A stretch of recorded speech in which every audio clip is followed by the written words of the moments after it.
Multiple researches भी की गई हैं ऑन डेवलप्ड सोसाइटी ऑल्सो, जहाँ पे डेवलप्ड हैं, दो इंडिविजुअल्स साथ में रहते हैं इतनी ज़्यादा और ऑलमोस्ट सिमिलर रोल्स हैं, दोनों काम करने जाते हैं, घर आते हैं, राइट। उन सोसाइटीज़ में भी बहुत सारी लड़कियों से पूछा गया मल्टीपल बार, अलग अलग थिंकर्स ने, रिसर्चर्स ने, यूनिवर्सिटीज़ ने रिसर्च करी। वो बोलती हैं कि उन्हें वल्नरेबल मेन अच्छे लगते हैं, राइट, जो वल्नरेबिलिटी दिखाते हैं, जो अपने इमोशंस दिखाते हैं, दैट्स ग्रेट। पर सब ने जब पार्टनर चूज करने की बात आई तो वो नहीं चूज करते। Women don't choose vulnerable partners because they feel somehow कि ये वीक है, बचा नहीं पाएगा। एवोल्यूशन की भाषा में अगर इसको देखें तो मेल और फीमेल सिलेक्ट कैसे करते हैं पार्टनर अपना, तो बहुत सिंपल कॉन्सेप्ट है। एक जो क्वर्क नाम के राइटर हैं, उनकी किताब है it's not you it's biology, बहुत फेमस किताब है, इवोल्यूशनरी साइकोलॉजी पे बेस्ड है। आप कितना भी एक्टिंग कर लीजिए कि मैं अपना जीवन साथी इन पैरामीटर्स पे चुनूंगा, ये सब कहने की बातें हैं। जब डिसीजन होता है तो आपका दिमाग उसमें काम नहीं कर रहा होता। अभी तो न्यूरोसाइंस ये साबित कर रही है कि हम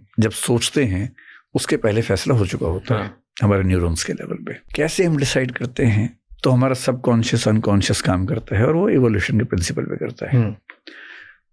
आदमी को वो औरत समझ में आती है अनकॉन्शियसली जो उसके स्वस्थ बच्चे को पैदा कर पाएगी और उसका पालन पोषण कर पाएगी। पूरी एस्थेटिक्स इसी पे टिकी हुई है। मेल नजर को फीमेल की वही फिगर समझ में आती है जिसमें बॉडी के वही पार्ट्स डेवलप्ड हैं जो बच्चे को जन्म देने और बच्चे को पोषण देने के लिए काम करेंगे। ये सब अनकॉन्शियस लेवल पे है, जिसको हम लोग एस्थेटिक्स में फिगर कहते हैं, स्वस्थ शरीर कहते हैं। उसका कॉन्सेप्ट बेसिकली अनकॉन्शियस माइंड में वही है। तो जब कोई कहे कि वो मुझे अच्छी लगती है, उसका अनकॉन्शियस माइंड ये बता रहा है कि ये स्वस्थ बच्चे को जन्म दे पाएगी और पाल पाएगी उसको। फीमेल के लिए क्या है, इवोल्यूशन में देखिए, शिकार करना है, बहुत खतरा है।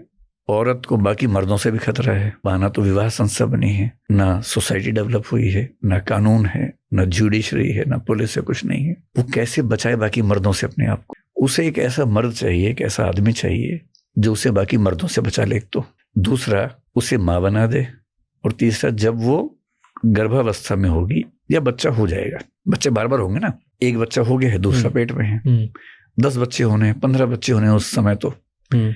तो उस पूरे 15-20 साल के प्रोसेस में जब बच्चे छोटे हैं या पेट में हैं, तब मेरे लिए बाहर से खाना ले आएगा। इतना स्वस्थ होना चाहिए कि ये ना हो कि मैनेज नहीं कर पा रहा। तो बाकी मर्दों से कौन बचाएगा? जो ताकतवर होगा। खाना कौन ला पाएगा? जो ताकतवर होगा, क्योंकि वही शिकार कर पाएगा। इसलिए सबकॉन्शियस अनकॉन्शियस में महिला को चाहिए सुरक्षा बाकी मर्दों से, और इनसिक्योरिटी ऑफ फूड एटसेट्रा, छोटे बच्चों की परवरिश के लिए।